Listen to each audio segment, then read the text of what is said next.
Story एक और भी है जिसके बारे में हम जानना चाहते हैं, उनसे मुलाकात भी कराना चाहते हैं आप लोगों की। और हम बात कर रहे हैं अब म्यूजिक इंडस्ट्री की। माया, म्यूजिक इंडस्ट्री से खुद बहुत लंबा और तवील अरसे तक रही। इंडस म्यूजिक एक चैनल था म्यूजिक का, उसको हेड भी किया और बहुत टैलेंट देगा। पाकिस्तान जो है ना वो इतना ज्यादा ब्लेस्ड मुल्क है जिसमें टैलेंट का खजाना है, खजाना। और बस उस टैलेंट को आप देख रहे हैं आजकल इस तरीके से नया म्यूजिक बन रहा है, जिस तरह के अलग अलग ब्रांड्स जो हैं वो प्रोड्यूस कर रहे हैं, नए आर्टिस्ट, नए गाने, नई वीडियोस हम देख रहे हैं और हम एडमायर कर रहे होते हैं कि मुल्क में कितना टैलेंट है। उस मुल्क के टैलेंट को देखना, ढूंढना और उसको सराहना बेहद जरूरी है। और सबसे बड़ी बात है कि उनके लिए प्लेटफॉर्म्स बहुत जरूरी हैं, क्योंकि अक्सर हम ये देखते हैं कि क्या वजह है। आज हम इसी टॉपिक पर बात करेंगे कि क्या वजह है कि हमारे मुख्तलिफ सिंगर्स जो टैलेंटेड होते हैं वो सामने आते हैं, उनके कुछ गाने भी आते हैं लेकिन कुछ अर्से बाद वो गायब हो जाते हैं ट्रेंड करने के बाद। तो प्रॉब्लम्स कहाँ पर हैं? वो सर्वाइव क्यों नहीं कर पा रहे या वो आगे क्यों नहीं बढ़ पा रहे? क्या प्लेटफॉर्म्स की कमी है, वसाइल की कमी है, क्या प्रॉब्लम्स हैं? जबकि शाहज़ेब पूरी दुनिया में ये ऐसी इंडस्ट्री है जिसमें जब तक आप जिंदा रहेंगे, आपके गाने बजते रहेंगे, आपको रॉयल्टी मिलती रहेगी, आपको जो है आपको उसको सपोर्ट मिलता रहेगा, आपको उसकी फैन फॉलोइंग मिलती रहेगी, आपको लोग पसंद करते रहेंगे।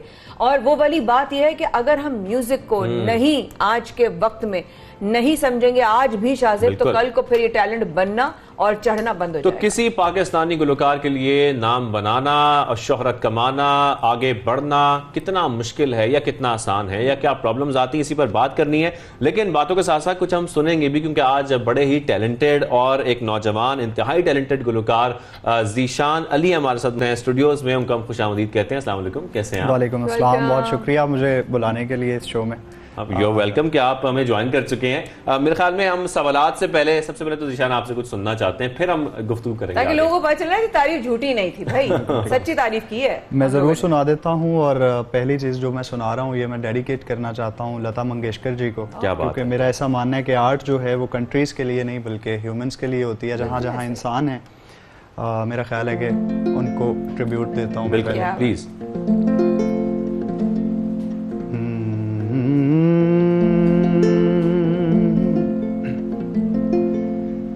लग जा गले के फिर ये हंसी रात हो न हो, शायद फिर इस जन्म में मुलाकात हो न हो। लग जा गले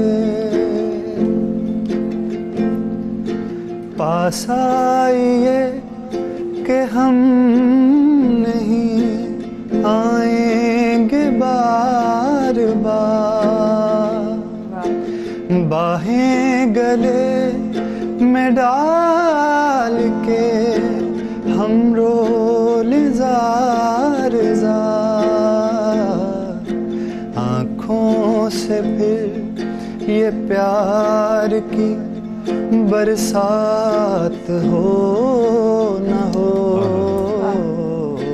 शायद फिर इस जन्म में मुलाकात हो न हो। क्या बात है, क्या बात है, खूबसूरत, बहुत खूबसूरत, सही तारीफ।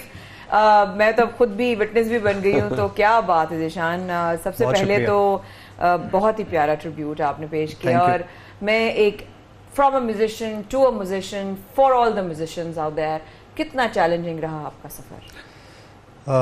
चैलेंजिंग इसलिए रहा क्योंकि एक प्रॉपर जो एक प्रोसेस होता है एक आर्टिस्ट के बनने का और फिर उसे अपॉर्चुनिटीज़ मिलने का, उसके सर्वाइवल का, उसमें कुछ मेजर फॉल्ट्स थे जो पाकिस्तान में थे। जैसे कि एक आर्टिस्ट को रिकॉर्ड लेबल कंपनीज सपोर्ट करती हैं, उसके आर्ट को सपोर्ट करती हैं, उसे फाइनेंस करती हैं, उसका पीआर देखती हैं।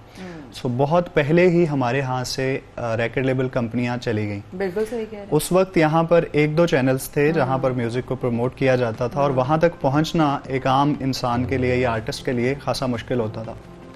उसके बाद ये हुआ कि सोशल मीडिया आ गया, सबके लिए इक्वल अपॉर्चुनिटी आ गई।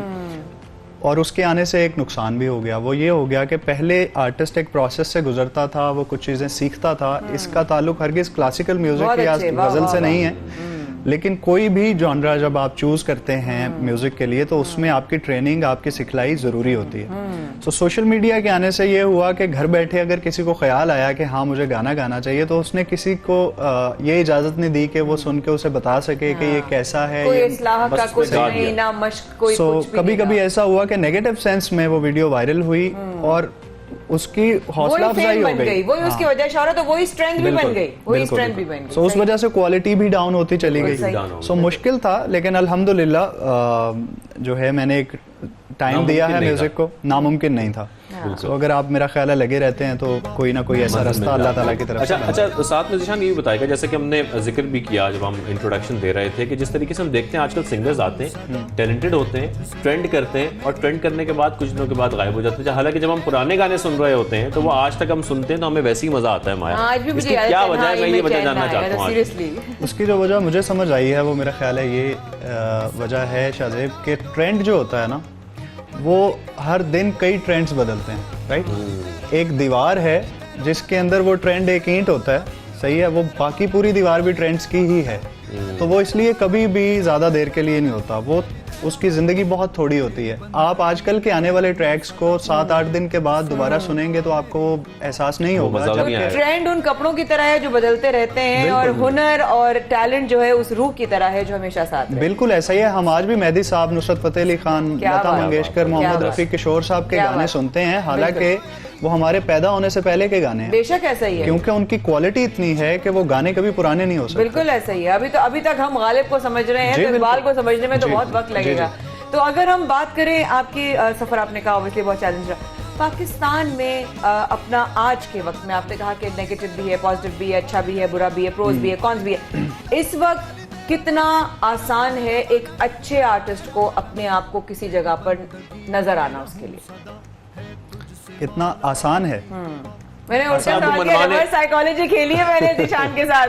दिशान इसलिए हंस रहे हैं, मैंने सवाल ही उल्टा किया हमसे। आसान नहीं है, उसकी बहुत सारी वजूहात हैं मेरी नज़र में, क्योंकि हमारे यहाँ का जो कल्चर है, तो मैं उस म्यूज़िक को रिप्रेजेंट कर रहा हूँ जो हमारे यहाँ का म्यूज़िक है, सब कॉन्टिनेंट का, साउथ एशियन क्लासिकल म्यूज़िक है, फोक है, कल्चरल जो हमारी चीज़ें। उसमें क्या होता है कि जो रिवायती ख़ानदान है इस तरह के जो म्यूज़िक को लेके चल रहे हैं, उस लेगेसी को, उनके यहाँ ये होता है कि वो अपने बच्चों को वो पढ़ाई नहीं करवाते, क्योंकि वो म्यूज़िक इतना मुश्किल है कि उसको दिन में 8-10 घंटे देने पड़ते हैं रियाज के लिए। सो क्लासिकल म्यूज़िक इस तरह आ नहीं सकता आपको। अगर आप जाके 12 घंटे यूनिवर्सिटी में गुजारेंगे या 6 घंटे यूनिवर्सिटी में, तो फिर आपकी रियाजत कम हो जाएगी। सो उनके लिए तो ये मसला आ रहा है यहाँ पे कि वो जब स्टडीज़ नहीं करते तो उनकी कम्युनिकेशन बिल्कुल टूट जाती है आज के ज़माने से, क्योंकि आज के ज़माने के लिए आपको पढ़ना लिखना ज़रूरी है, आपको सोशल मीडिया के मामलात पता होना चाहिए, आपको ये पता होना चाहिए कि किस तरह कॉन्ट्रैक्ट अगर किसी कंपनी के साथ साइन करते हैं तो उसमें उसकी टर्म्स कैसे पढ़ते हैं। पहले तो सही कह रहे हैं, तो पता ही नहीं जैसे कि ये अलमिया है कि हमारे मुल्क की इतनी बड़ी आर्टिस्ट हैं आबदा परवीन जी, और पिछले कुछ दिनों पहले उनके बारे में एक खबर पता चली जो कि ऑथेंटिक है। उन्होंने खुद भी इस पर वीडियो बनाकर बताया कि उनको उनके किसी ट्रैक की रॉयल्टी नहीं मिल रही। ये अलमिया है। अगर इतने बड़े आर्टिस्ट को ऐसी मुश्किलात हैं, तो हमारे जैसे जो अभी शुरू हो रहे हैं उनको तो बड़ा कॉन्शियस होकर चलना पड़ेगा। उनको जरूरी है कि कॉन्ट्रैक्ट्स के बारे में पता हो, उनको जरूरी है कि उन टर्म्स का सही नॉलेज हो कि कहीं मैं कोई गलत स्टेप तो नहीं ले रहा। तो मेरा ख्याल है मुश्किल है। अच्छा, साथ में ज़ीशान अब ये बता दें कि आप किस म्यूजिक पे काम कर रहे हैं, क्योंकि हमने ये सुना है कि आप कंपोज भी करते हैं और आप गज़लें भी गाते हैं। शाहजेब, ऐसा है कि मेरे पास 3 डिग्री हैं। मैंने कम्युनिकेशन स्टडीज़ पढ़ रखी है, सोशियोलॉजी है और म्यूजिकोलॉजी है। उसके अलावा मैं पिछले 17 साल से क्लासिकल म्यूज़िक की ट्रेनिंग ले रहा हूँ। उसके बाद जो जॉनरा मैंने चूज़ किया जो मेरे दिल के सबसे ज़्यादा करीब है वो है गज़ल। अच्छा। Semi classical. क्योंकि मेरा ऐसा ख्याल है कि जो एक्सप्रेशन गज़ल में आता है वो एक कंप्लीट पैकेज है। उसके अंदर पोएटिक कंटेंट भी है, उसमें बात भी ऐसी हो रही होती है, उसमें आप की ज़बान का भी ताल्लुक़ होता है, और उसके अंदर मेलोडी का भी बड़ा, यानी उसकी सारी चीजें आपको मेहनत करके ही करनी होती हैं। तो मुझे ऐसी चीजें अच्छी लगती हैं। माया मुझे आशा कह रही है हम कुछ सुने लेकिन हम सुनना चाहते हैं, लेकिन हम पहले ये पूछना भी चाहते हैं कि ये गजलें जो आपकी, मेरे ख्याल में कोई एल्बम भी आ रही है। जी, मेरी एल्बम इंशाल्लाह नेक्स्ट मंथ आ रही है। किसने लिखी? अच्छा, इसके ऊपर मैं थोड़ा सा एक्सप्लेन करना चाहूँगा अगर आप इजाज़त दें। ऐसा है कि हमसे पहले जो बड़े लोग थे मतलब हम तो अभी शुरू हुए हैं, लेकिन जिन लोगों को देख के हम लोग आज भी इंस्पिरेशन लेते हैं, उन लोगों के दौर में ये होता था कि जो गालिब के दौर के बड़े गुलकार थे वो गालिब की चीज़ें गाया करते थे, जो मीर के दौर के बड़े लोग थे उन्होंने मीर को गाया, जो दाग के दौर के लोग थे उन्होंने दाग देलवी को गाया। तो अभी क्या हुआ कि अभी कम्युनिकेशन की वो सारी लैंग्वेज भी बदल गई है, स्लैंग्स आ गए हैं, सादा ज़बान में बात होने लगी है, शुष्का उर्दू नहीं रही। तो अब के शायर उस ज़बान में लिख रहे हैं, लेकिन उन शायरों को कोई गा ही नहीं रहा था। लाइक जो हमारे एज फेलो शायर हैं वो अच्छा लिखने वाले हैं। तो मैंने अपने इस एल्बम के अंदर 7 गज़लें 7 की 7 यंग शायरों की लिखी हुई हैं जो इस दौर के हैं, हमारे एज फेलो हैं, और वो 7 की 7 ओरिजिनल गज़लें हैं। और मैंने उनको कंपोज किया है और इंशाल्लाह ये एल्बम नेक्स्ट मंथ उनमें सबसे पहले जो रिकॉर्ड किया सबसे ज्यादा फेवरेट जो होगा, अब मैं सुन के रहूंगी, मैं शायद नहीं रुकूंगी, अब मुझे रोक सको तो रोक लो। तो अब जो आपने नए आप शायरों की बात करी, आपने मुझे इतना ज्यादा सस्पेंस क्रिएट कर दिया, प्लीज मुझे कुछ सुनाए ताकि हमें पता चले कि क्या लिखा है और फिर क्या धुन उसकी बनाई। अच्छा, मैं उस गजल एल्बम में से कुछ नहीं सुनाऊंगा अभी। अच्छा। लेकिन मैं एक गजल ही सुना, क्योंकि मैं हमेशा इंस्पायर रहा हूँ, हमेशा गजल आपकी अपनी है? नहीं, ये मेहदी हसन साहब ने गाई हुई है और एक बहुत बड़े उस्ताद शायर की ये लिखी हुई गजल है। प्लीज तो ये इसकी मैं 2 लाइनें आपको सुना देता हूं। बात करनी मुझे मुश्किल कभी ऐसी तो न थी जैसी अब है तेरी महफिल, कभी ऐसी तो न थी। ले गया छीन के कौन आज तेरा सब्र करार,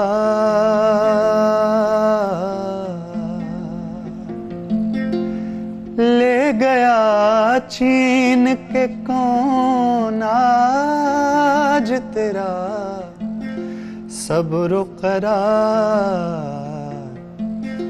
बेकरारी तुझे ऐ दिल कभी ऐसी तो न थी। बात करनी मुझे मुश्किल कभी ऐसी तो न थी। क्या बात है भाई, क्या बात है। Thank you. So we wish you best of luck आपकी नई आने वाली एल्बम के लिए, और हम जरूर सुनेंगे भी वो आगे, फिर आपको उस एल्बम के लिए जरूर बुलाएंगे ताकि हम वो एल्बम सुन सकें। ऑल द वेरी बेस्ट, बहुत अच्छा लगा आपसे मिलके और बहुत अच्छी आवाज है आपकी और चमकते रहे, मैं हर एक लिए दुआ ही करती हूँ कि कीप शाइनिंग।